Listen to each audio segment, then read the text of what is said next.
여러분, 만약 여러분의 아이가 학교 폭력을 당하고 있는데 선생님마저 이를 방관한다면 어떨 것 같나요? 한때 특수부대 출신이었던 아버지가 그런 선생님을 그냥 두고 볼 리가 없겠죠.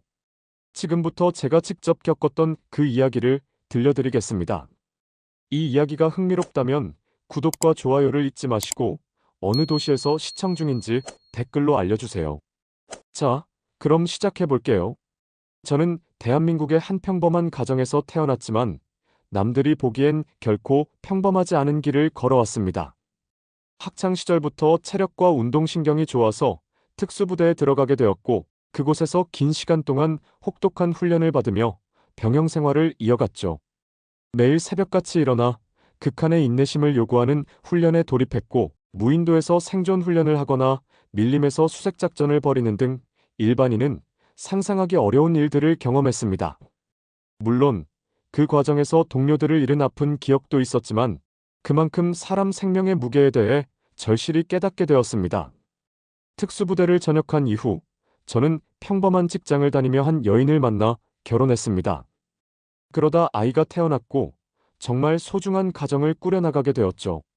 인생에서 가장 큰 선물은 역시 자식이라는 생각이 들 정도로 제 아이는 제게 무엇과도 비교할 수 없는 존재가 되었습니다. 아이를 바라볼 때마다 이 아이가 안전하고 행복한 환경에서 자라는 것이 제가 해야 할 가장 중요한 임무라는 사실을 다시금 깨닫곤 했습니다. 그러니 어느 날 우리 아이가 기운이 없어 보이고 눈가가 약간 부어 있던 걸 발견했을 때부터 불길한 느낌이 들었습니다. 아이는 뭔가를 숨기는 듯 했죠. 워낙 감수성이 예민한 나이라 다른 사람의 기분을 잘 살피고 굳이 말하지 않아도 의중을 파악해주던 아이였습니다. 그런데 그날은 아이가 집에 오자마자 방문을 닫아 걸고 나오지 않았어요.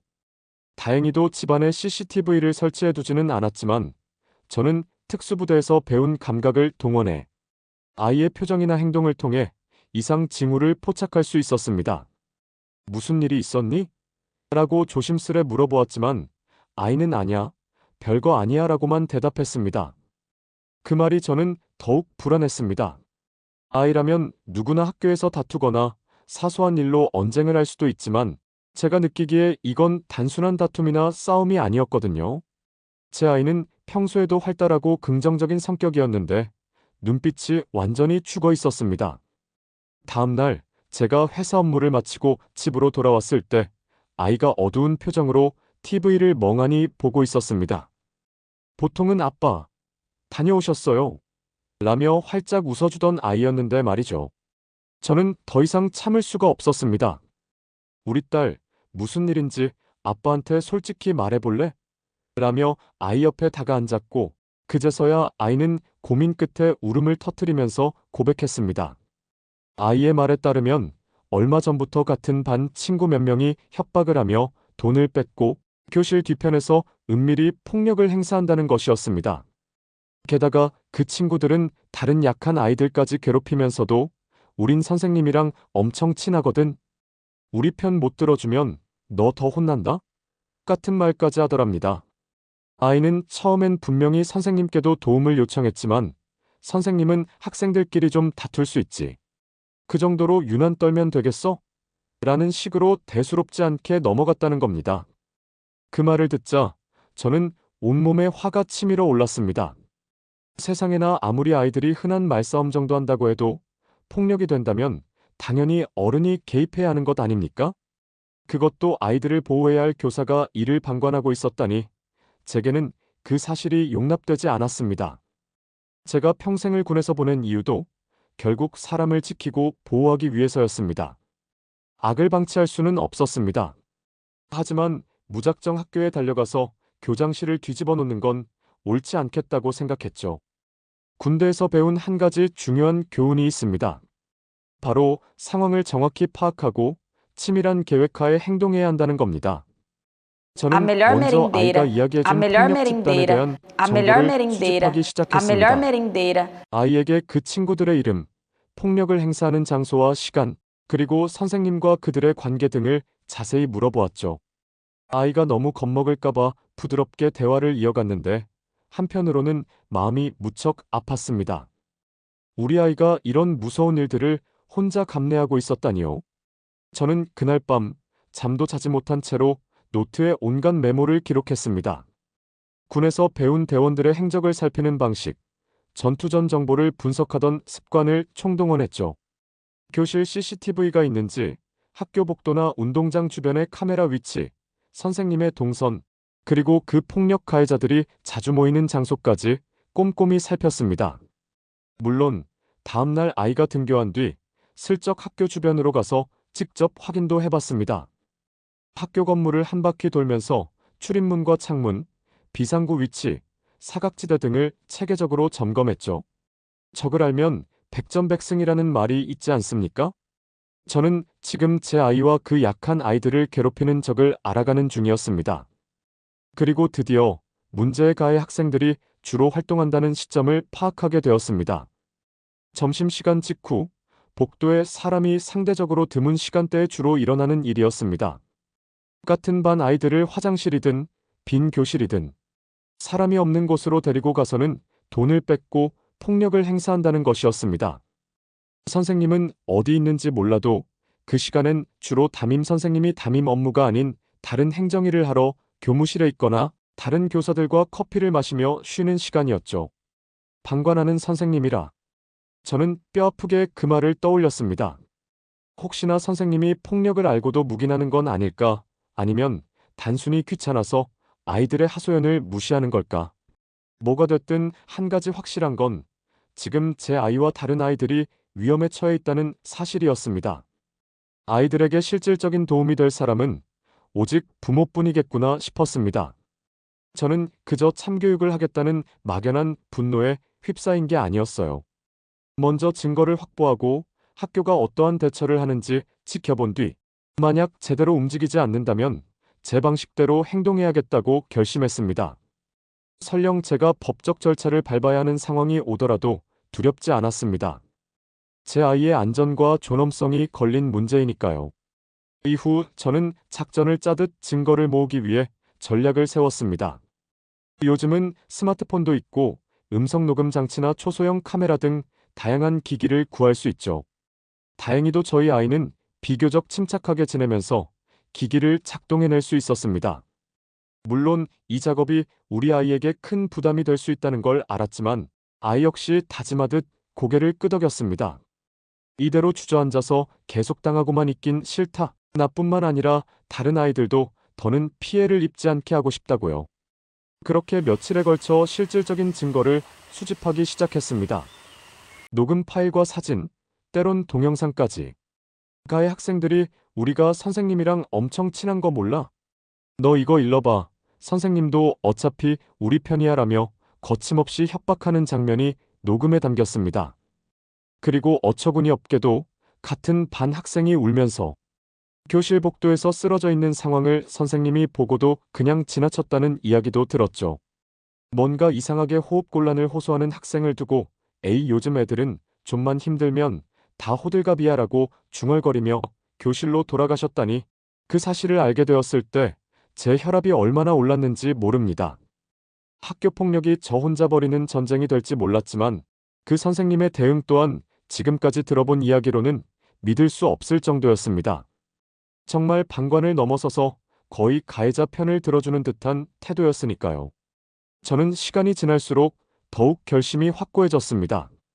아무리 교권이 중요하다 해도 아이들을 보호해야 할 책임이 있는 사람이 이런 식으로 방관할 수는 없습니다. 그리고 저는 언제나 제가 지키고자 하는 대상을 위해 모든 수단을 동원해왔습니다. 아이들이 겪고 있는 문제를 어른들이 외면한다면 결국 어른이 되어야 할 시기에 참혹한 상처만 심어줄 뿐일 겁니다. 저도 어릴 적부터 강인하게 자라긴 했지만 누구도 괴롭힘을 당하거나 방치되는 환경에서 커야 하는 건 아니라고 믿습니다. 아이의 인생에 있어서 가장 중요한 시기에 제대로 된 보호를 받지 못하고 폭력에 시달려서는 안 됩니다. 그렇게 저는 결정했습니다. 증거를 모을 만큼 모은 뒤 우선 교육청과 학교 측에 공식적으로 문제를 제기할 겁니다. 그리고 만약 그 과정에서도 선생님이나 학교가 제대로 움직이지 않으면 그땐 제가 직접 나설 수밖에 없겠죠. 특수부대에서 배운 스킬이 있어도 아이들 앞에선 권력을 남용해서는 안 되겠지만 최소한 방관하는 선생님에게 이게 얼마나 중대한 문제인지를 뼈저리게 깨닫게 할 순 있을 테니까요. 지금까지 전개된 이 이야기는 제 특수부대 출신, 경력을 바탕으로 한 체계적인 수사와 동시에 한 아버지로서의 분노가 뒤섞인 과정이었습니다. 그리고 곧 결정적인 순간이 찾아오게 됩니다. 아직은 제가 물밑에서 조용히 움직이는 단계였지만 이 증거들과 상황을 어떻게 사용하느냐에 따라 그 선생님, 아니 방관한 자들이 얼마나 큰 대가를 치르게 될지 결정될 것입니다. 1부는 여기까지입니다. 저는 이 일이 단순히 분노로 끝나는 게 아니라 학교폭력 문제를 뿌리 뽑고 방관하는 어른들에게 경종을 울리는 계기가 되기를 바랍니다. 그리고 무엇보다 중요한 건 우리 아이와 같은 피해자들이 다시는 생기지 않도록 막아야 한다는 점입니다. 첫 번째로 저는 우선 교육청에 학교폭력 신고를 공식적으로 접수했습니다. 막연한 말뿐인 전화나 이메일이 아니라 제가 수집한 녹음 파일, 사진, 동영상 일부를 첨부하여 공문 형식으로 전달했습니다. O 아이들의 projeto 목소리와 Juntos 울음소리, Educar, que premia 그리고 todas as áreas da 폭력을 educação. 휘두르는 O 가해자들의 projeto 대화가 Juntos Educar, 고스란히 que 담긴 premia 자료였죠. todas as áreas da educação. 교육청 담당자는 충격적인 내용이라며 곧바로 학교에 실태 조사를 나가겠다고 약속했습니다. 이 과정에서 괜스레 마음이 흔들릴 뻔도 했습니다. 제가 이런 행동을 하면 우리 아이가 혹시 더 큰 피해를 보지는 않을까, 혹은 학교에서 아이를 불편하게 대하진 않을까 하는 불안감이 있었거든요. 하지만 폭력이 잦아들기는커녕 더욱 교묘해지고 있다는 사실을 알았을 때 더 이상 망설일 여유는 없었습니다. 며칠 뒤 교육청에서 실태 조사를 나온다는 소식을 들은 저는 이날을 기다렸습니다. 교육청 관계자들이 학교에 와서 학생들과 면담을 진행할 예정이었고 그 자리에는 학부모 대표와 해당 담임 선생님, 그리고 가해자와 피해 학생들이 불려올 가능성이 컸죠.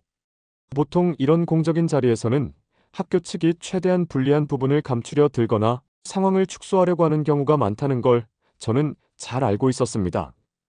그래서 교육청에 낸 자료 중 극히 일부만 보여준 것도 일부러였습니다.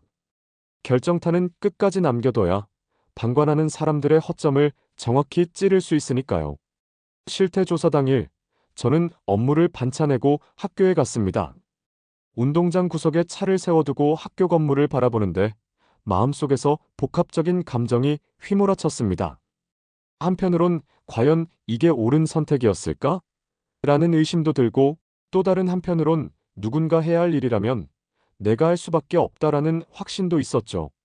곧 교육청 관계자들이 도착했고 학교 측 교장과 교감, 그리고 담임 선생님이 급히 안내를 받으며 어디론가 이동하는 모습이 보였습니다. 저는 슬쩍 뒤를 따라가 보았고 역시 예상대로 회의실에서 면담을 진행할 준비를 하고 있더군요. 회의실 문틈 사이로 흘끗 보니 담임 선생님은 잔뜩 긴장한 표정이었습니다. 왜냐하면 이미 제가 교육청에 낸 자료와 함께 선생님이 폭력 상황을 묵인했다는 정황이 있다는 보고가 들어간 걸 알 테니까요. 제가 들어가려 하자 교장 선생님이 이 자리는 학부모 대표 한 분만 참석하기로 했습니다라고 제지했습니다. 그러나 저는 이미 몇몇 다른 학부모들의 동의와 위임을 받아둔 상황이었습니다. 제가 아이들 부모님 대표로 위임장을 받았습니다라고 캘밀리리터와이 차분하게 말하자 교장은 당황한 듯했지만 더는 막지 못했습니다. 그리하여 면담 자리에서 교육청 관계자가 먼저 저희 아이를 포함한 피해 학생들에게 질문을 했습니다. 정말 이러이러한 폭력이 있었나요? 그리고 선생님께서는 어떻게 대응하셨나요? 아이들은 잔뜩 긴장했지만 이미 마음의 준비가 되어 있었고 선생님이 하찮게 흘려들었던 폭력 사실과 그 과정들을 솔직하게 털어놓았습니다.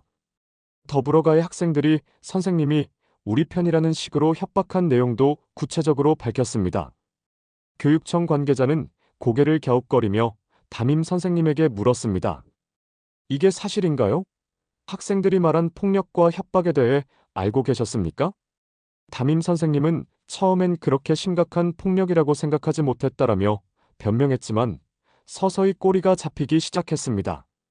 제가 제출한 일부분의 자료에 이미 선생님이 폭력 상황을 목격하고도 방관하는 모습, 또 교무실에서 동료 교사들에게 요즘 애들 일일이 간섭하기 귀찮아 죽겠어라고 말하는 녹취가 담겨 있었거든요. 담임 선생님은 그 자료가 공개되자마자 얼굴색이 하얗게 질렸습니다. 그리고 곧바로 정신없이 변명했죠. 제가 일부러 묵인한 건 아니고 아이들끼리 장난이라 생각했을 뿐입니다. 그러나 교육청 관계자는 한치도 흔들리지 않았습니다. 이미 폭력 수위가 단순한 장난으로 치부할 수 없는 영역이었고, 녹음 자료에는 명백히 선생님이 도움을 청하는 학생들을 무시하거나 밀쳐내듯 한 정황까지 잡혀 있었으니까요. 그렇게 해서 담임 선생님은 본인의 과오를 어느 정도 시인해야만 했습니다. 문제는 여기서 그치지 않았습니다. 가해 학생들도 불려왔는데 그들은 단체로 우린 잘못한 게 없다. 누가 시키는 줄 알았냐? 어른들이 다 아는 거고 선생님이 괜찮다고 해서 한 것뿐이다라는 식으로 몰아갔습니다. 어처구니 없게도 본인들이 선생님 때문에 문제를 저질렀다고 떠넘기는 꼴이 되어버린 겁니다. 이쯤 되자 선생님은 완전히 진퇴양난이 된 상태였습니다. 물론 가해 학생들이 책임을 회피하려고 거짓말을 섞고 있었겠지만 선생님도 그간 해온 행동이 있으니 함부로 반박하기 힘들었던 거죠. 문제는 그 다음이었습니다. 교육청 조사관들이 이미 학부모 한 분께서 상당한 증거를 더 가지고 있다고 들었습니다. 다른 증거도 있으면 제시해 주실 수 있습니까? 라고 저를 바라봤어요. 그렇게 기다리던 순간이 왔습니다. 저는 준비해둔 다른 증거들을 순차적으로 공개했습니다. 폭력 현장이 담긴 사진들과 영상, 그리고 더 구체적인 녹취 자료까지요. 특히 가해 학생들이 선생님이 절대 우릴 벌줄 리 없어. 우리 부모님이랑 선생님 아는 사이야라고 떠들어대는 부분, 그리고 선생님이 학생들의 호소를 무시하면서 아이들이니까 그렇지, 몇 대 맞는다고 안 죽어라고 했던 충격적인 발언까지 전부 공개했습니다. 회의실 안은 순식간에 얼어붙었습니다. 가해 학생들은 아연실색했고 선생님은 자리에 주저앉다시피 했습니다. 학교 측은 이렇게까지 심각한 문제인 줄 몰랐다며 당혹스러워했고 교육청 관계자들은 당장 징계위원회 소집 가능성을 언급하면서 엄중하게 조사하겠다고 밝혔습니다. 제 입장에선 드디어 첫 번째 목표를 달성한 셈입니다. 방관하던 선생님과 그를 비호해왔던 구조가 세상에 드러난 거죠. 물론 이걸로 모든 게 해결되는 건 아니었습니다. 오히려 이후의 과정에서 문제가 더욱 복잡해질 수도 있었죠. 가해 학생 부모 중엔 변호사를 선임해서 학교폭력위원회 절차를 지연시키겠다는 움직임도 보였고 선생님 역시 내가 전부 알고 있었던 건 아니다라며 법적 대응을 시사했습니다. 제3자에게서 보면 참 복잡한 싸움으로 비칠 수도 있겠지만 저는 이 길을 포기할 수 없었습니다. 아이들의 안전과 권리가 달린 문제이니까요. 결정적으로 저는 특수부대 출신답게 참교육의 단계를 준비하고 있었습니다. 여기서 말하는 참교육은 단순히 폭력으로 되갚아주겠다는 의미가 아니라 방관하던 어른들이 얼마나 무책임했는지를 깨닫게 하고 다시는 그런 행동을 하지 못하게끔 만드는 일종의 경각심 고취였죠. 제가 학생들에게 직접 물리력을 행사하는 건 절대 해서는 안 될 일이었지만 적어도 제 아이와 다른 피해자들을 위해서라면 필요한 만큼의 압박은 가해자와 방관자에게 가할 필요가 있었습니다. 교육청 조사 이후 학교폭력위원회가 열리는 날짜가 확정되었습니다. 그 사이에 담임 선생님은 병가를 냈고 가해 학생들은 마치 전쟁이라도 앞둔 것처럼 조용해졌습니다. 저와 제 아내 그리고 다른 피해 학생 부모들은 꾸준히 연락을 주고받으며 상황을 공유했습니다. 다행히 제 아이는 조금씩 안정을 찾아갔고 예전의 활발한 모습을 조금씩 되찾아가고 있었죠. 아빠, 고마워. 아빠 아니었으면 나 혼자선 절대 못했을 거야. 아이가 이렇게 말해줄 때면 저는 더없이 뿌듯했습니다. 하지만 이대로 끝나버린다면 제가 말하고자 했던 메시지가 완전히 전달되지 않는다고 생각했습니다. 왜냐하면 학교폭력은 제도적 절차만으로는 종종 허술하게 마무리되곤 했으니까요. 무기징계 대신 가해 학생들이 다른 학교로 전학을 가거나 선생님이 그냥 다른 학교로 전근 가는 식으로 눈 가리고 아웅하는 사례도 적지 않았습니다. 그런 일은 결코 원하는 바가 아니었습니다. 그래서 전 나름의 방법으로 마지막 단죄를 준비하기 시작했습니다. 마침내 학교폭력위원회가 열리는 날이 되었습니다. 청문 절차 비슷하게 가해 학생들과 피해 학생들의 부모, 그리고 학교 측 대표와 교육청 인사들이 한자리에 모였죠. 물론 방관하던 담임 선생님도 불려 나왔습니다. 선생님은 한결 수척해진 모습이었고 가해 학생들도 이전처럼 뻔뻔하게 고개를 쳐들지 못했습니다. 이미 증거가 확실하다는 것을 알고 있으니까요. 위원회는 피해 학생들의 증언과 가해 학생들의 해명, 그리고 각종 증거 자료를 토대로 진행되었습니다. 제가 제출한 결정적 증거들은 이미 교육청에서 신뢰성 검증을 마친 상태였고 가해 학생들은 뒤늦게야 우리가 잘못했다라는 식으로 고개를 숙였지만 그동안 보여준 언행을 뒤집기엔 역부족이었습니다. 학교폭력위원회는 가해 학생들에게 정학이나 전학 등 중징계를 검토하겠다고 선언했습니다. 방관한 담임 선생님의 경우 교권이 완전히 무너진다는 것을 알기 때문인지 무척 초조해 보였습니다. 제가 세세히 살펴보지 못했던 건 잘못이지만 제가 전부를 알고 있었던 건 아닙니다라며 꾸준히 변명했지만 이미 녹취와 증언으로 미리 폭력을 알고도 방관했다라는 게 명백해진 상황이었죠. 결국 교육청 측은 그 선생님에게도 징계 절차를 밟겠다고 통보했습니다. 그리고 그 순간 제가 마지막으로 준비한 한 방을 꺼내 들었습니다. 학교폭력 문제에 대한 관심을 확산시키기 위해 기자회견 또는 SNS 공개 등을 통한 공론화를 검토하고 있었던 겁니다. 보통은 이런 문제를 겉으로 잘 드러내지 않으려 하지만 저는 이 문제를 제대로 바로잡고 다시는 이런 방관이 없도록 해야 한다라는 취지로 이번 사안을 공개적으로 알릴 생각이었습니다. 이미 변호사와도 상의해 놓았고 다른 피해 학부모들도 동의를 한 상태였죠.